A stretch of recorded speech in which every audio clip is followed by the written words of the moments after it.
So I have to go to the dentist.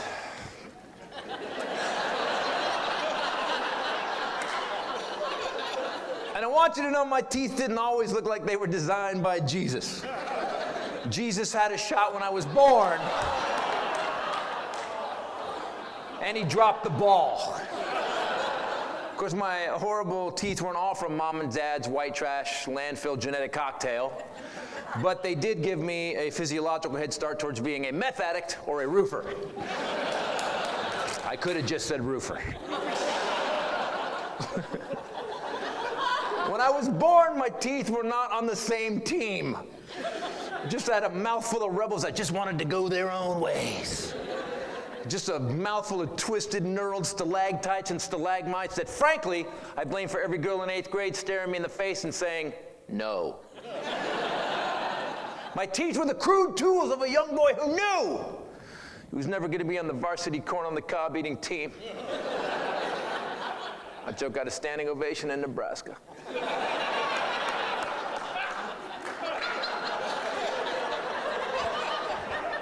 My big dental apocalypse started one night when I was drunk as a teenager, which is a phrase that starts a lot of stories about losing a limb in court-ordered rehab.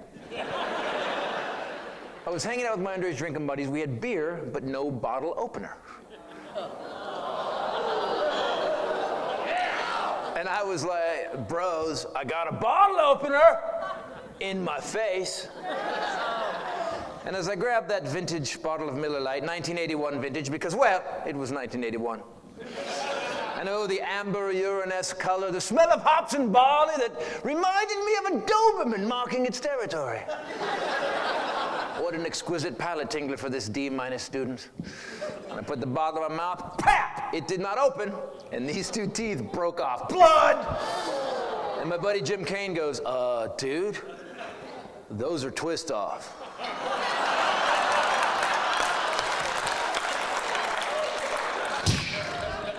Well, someone could tell me that a second ago. Is that funny, you douchebags? Now, since I am from the clan of white trash, but not white trash enough to be in the clan. Thank you. I was taught that going to the dentist was only for very pretty girls and men that dance with other men. So, I went through my 20s with this rural-born dental work and then this busted-up section that when I smiled, made hockey players puke. And then one day the smells showed up. Oh, I was there. It was way worse than that. It was my brief time with celibacy because, well, even I couldn't do me. But I was never alone because cadaver dogs would follow me home. Who's a good boy? Get up, you're okay. Get up, you're okay. So I had to get them fixed. And I went to the dentist, and he actually pulled out the broken ones all the way out to the root. And then he had to grind on the outside ones, and he built me a bridge 4 teeth wide. And he made sure to leave a space under it so I could store food for the winter like a squirrel.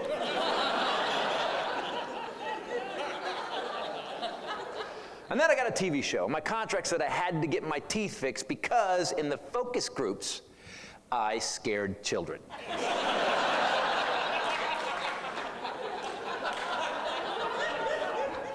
So I got veneers. Veneers are horrible. This is not great. They're just covers that go on your teeth. And I already have bad genetic teeth. Me getting veneers was like putting fresh drywall on an outhouse, pretty much. And the dentist that did them didn't do a very good job. And when I complained, this is true, this is what he said, I'm sorry, I've been diagnosed schizophrenic. I'll do better next time. I'm on medication now. Yeah. So I didn't go to the dentist for a decade after that because a lot of dentists won't sit for a psychiatric evaluation. And they were so bad, the veneers, they would just pop off randomly, you know? And I'm on the road doing comedy. I couldn't just go to the dentist, so I'm traveling. So I carried crazy glue in my pocket all the time. Yes, and I'd be on the road, you know, going to a gig, you know, and one of my teeth would pop the fuck off.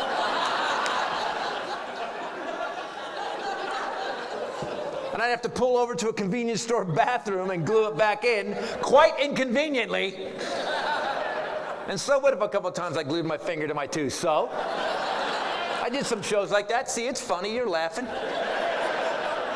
I actually had one pop off on stage one night. Yes, right in these lights. It was a pink. And you'd think that losing a body part mid-joke would just stop the comedy. But I was in Texas. True story. And they were like, we love this dude, he's just like us. Hey, Titus.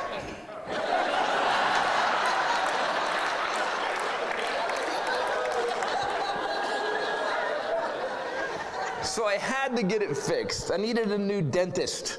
I made a list of what I wanted in a dentist. The guy did his job well and was only hearing my voice and his. Found this great guy. He's Russian, ex-Russian military. I call him Dr. K, not his real name. But if you're going to torture me, you should sound like a Bond villain, I think. And this dude brought Russian high-tech to my busted-up pie hole. He's like, by the way, I can fix everything that is wrong with your teeth. American technology is so old. I replace your teeth with a Kevlar-infused material we use on ballistic armor and pool balls. You will be able to take bullet to the face, continue your show.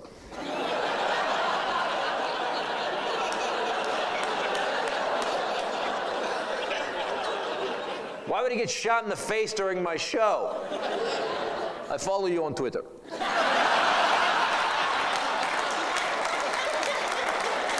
valid. And I'm friends with the guy now, and I was talking to him one day. I was like, what happened when you got into the Russian military? He goes, I was recruited by KGB. I'm like, holy crap, did you join? He goes, no. I said, oh, thank God. He goes, hardly. Had I joined KGB back then, I would be Russian oligarch right now with my own submarine. But I would have to kill many people. So being dentist, close enough. I get to put my toe in the death pool, I take it out, I shake it all about. I love your hokey pokey.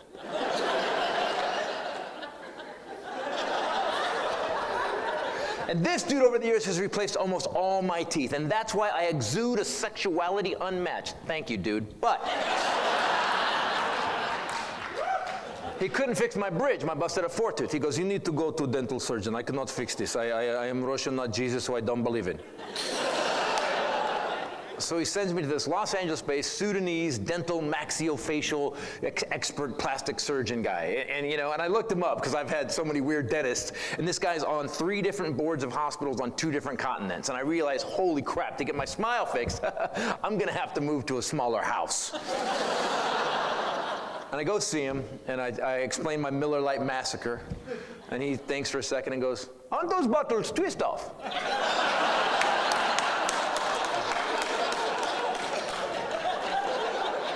I know that now, thank you. And he says, because there's been no teeth in this part of my jaw for a long time, that the bone in my jaw has been absorbed.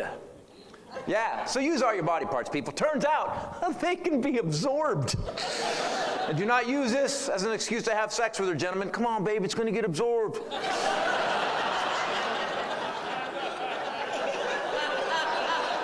She may turn and go, looks like it already has, and then... That's third union required dick joke. Moving on. So, he tells me I need to do a bone graft. A bone graft? I just want to get my smile fixed. How much of a smaller house am I moving into? He says the bone graft entails he's got to drill holes in my jaw. He's got to pull my upper molar that he says has been wandering. He said it was moving on the x-ray, so I nicknamed it Drifty. And he goes, here's what we need to do. I'm going to drill holes into your jaw. I'm going to pull that upper molar. Then I'm going to need to take some blood. I'm sorry, what? Shut up, I am talking to you right now. I'm going to separate the plasma. I will mix that with cadaver bone. We will make a paste, put that in to hold the titanium post to hold the teeth that I need to bolt in.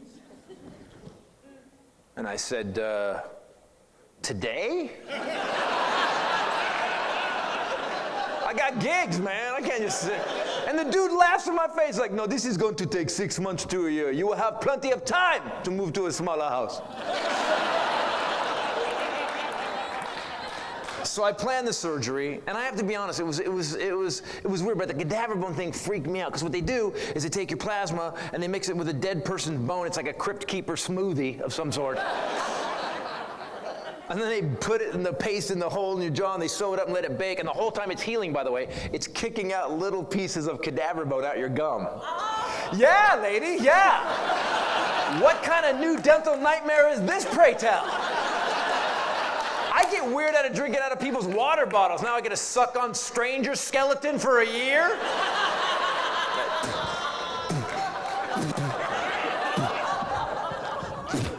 What happened, man? You swallow a hair? Worse.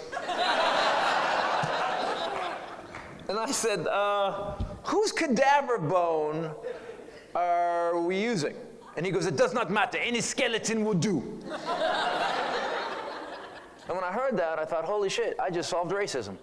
You know why? Because they didn't give me a Caucasian menu of cadaver bone. And they were like, well, Mr. Titus, looking at your pasty ass, would you like to pick something from the cracker menu, yes?